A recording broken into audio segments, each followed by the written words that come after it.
Hi guys, good morning. আমি তোমাদেরকে last ভিডিওতেও বলেছিলাম আমি প্লিক্সের একটা পমেগ্রেনেট সিরাম ইউজ করছিলাম, যেটার মধ্যে অ্যালোভেরা ছিল, যেটা আমি আগে পড়িনি। অ্যান্ড তার রেজাল্ট স্বরূপ আমি পেয়ে গেছি মুখ ভর্তি অ্যালার্জি অ্যান্ড প্রচুর র্যাশেস। আমার প্রচণ্ড ইচিং হচ্ছে, শরীরটা খারাপ। শ্যামের শরীরটা খারাপ বলে ও আর আজকে জিম যায়নি, তো তাড়াতাড়ি আজকে বাড়িও চলে এসছে।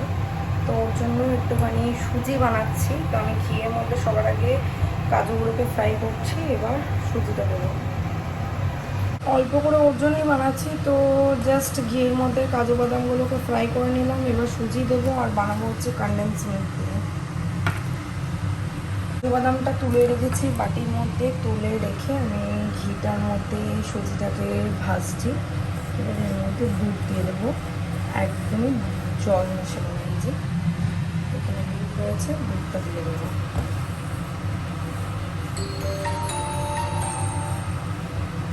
ওর জানি না হুট করে কেন এরকম হলো, মানে সকাল থেকে খুব সর্দি লেগেছে, খুব হাঁচি দিচ্ছে।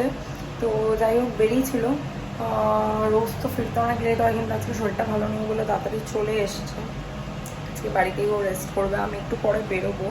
ফার্স্টে এবং মাকে নিয়ে সাকিনায় শাড়িগুলো আনতে, তো শাড়িগুলো ফলস পিকগুলো দেওয়া আছে, এনে তারপরে হচ্ছে দেখো। যা বাবা, ভাগ্যিস টাইম মতো ধরেছি, পুরো বাড়ানো ছিল, নাহলে পুরো পুড়ে যেত সুজিটা, অতটা ঘি নষ্ট হতো।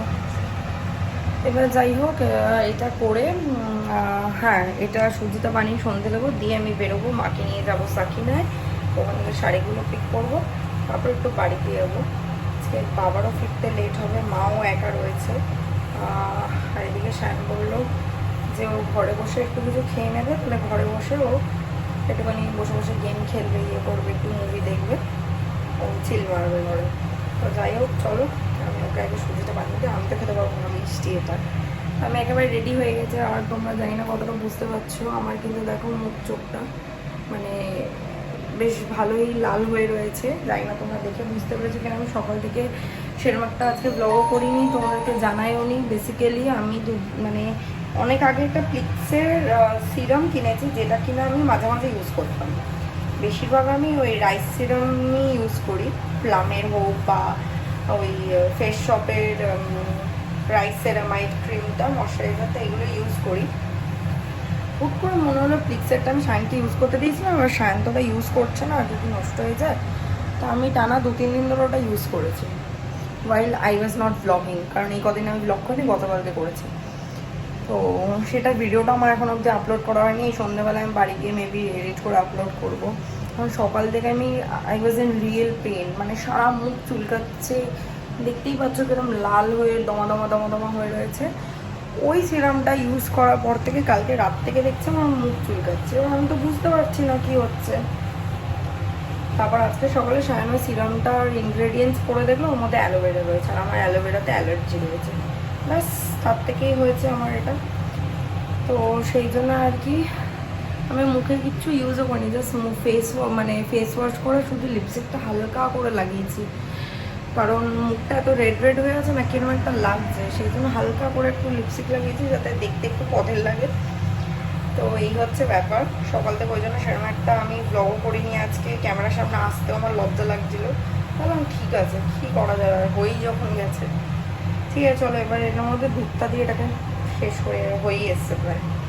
দুধ দিয়ে দিয়েছি, এবার কনডেন্স মিল্কটা দেবো, আর আমি একটু বেশি দুধ দিয়েছি, দরকার পড়লে শুকিয়ে গেলে আরও দুধ দেবো, বিকজ আমি আসলে দুজনেই একটুখানি এরকম মানে কি বলবো, একটু গ্রেভি টাইপ সুজি খেতে ভালোবাসি, নট ওই শক্ত একদম কাঠ হয়ে যাওয়া, মানে দুধ থাকবে, দুধ দুধ সুজিটা খেতে ভালো লাগে আমাদের। অ্যান্ড ফাইনালি আমার সুজি রেডি, দেখতেই পাচ্ছ কীরকম, মানে বেশি মানে কি বলবো টাইট না সুজিটা, এরকম আরেকটু দুধ থাকলে আমাদের ভালো লাগে।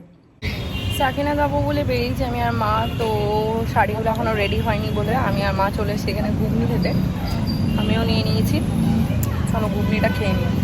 পেলাম না, আর চাই না বোঝা যাচ্ছে কিনা, আমার এইসব জায়গা ফুলেছে দেখো, দুটো মনে হচ্ছে চোখের তলায় কী একটা যেন হয়েছে। তো যাই হোক, এই ঢুকছি বাড়ি।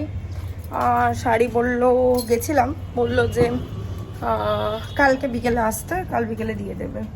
ওই যেটা আমার কাঞ্চিপুরমটা আছে না, ওইটার নিচে মানে আঁচলের দিকটায় ওই যে দড়ি দড়ি বাঁধা থাকে না, ওই টাইপের ডিজাইন করা ছিল। এবার ওকে দড়ি বাঁধতে হতো, এবার ওটা এত টাইম লাগছে, আমি ওই জন্য বললাম যে দড়িটা ছেড়ে দাও, নর্মাল পিকো করে দাও। বেরিয়ে গেলাম বাড়িতে, বাট বেরোতে একটু লেট হয়ে গেল কারণ মুষলধারে এতক্ষণ বৃষ্টি হচ্ছিলো, দেখুন রাস্তাঘাট পুরো ভিজে গেছে আর বেশ মেঘও ডাকছিল। তো যাই হোক, বৃষ্টিটা কমেছে, আমি বেরিয়ে গেলাম।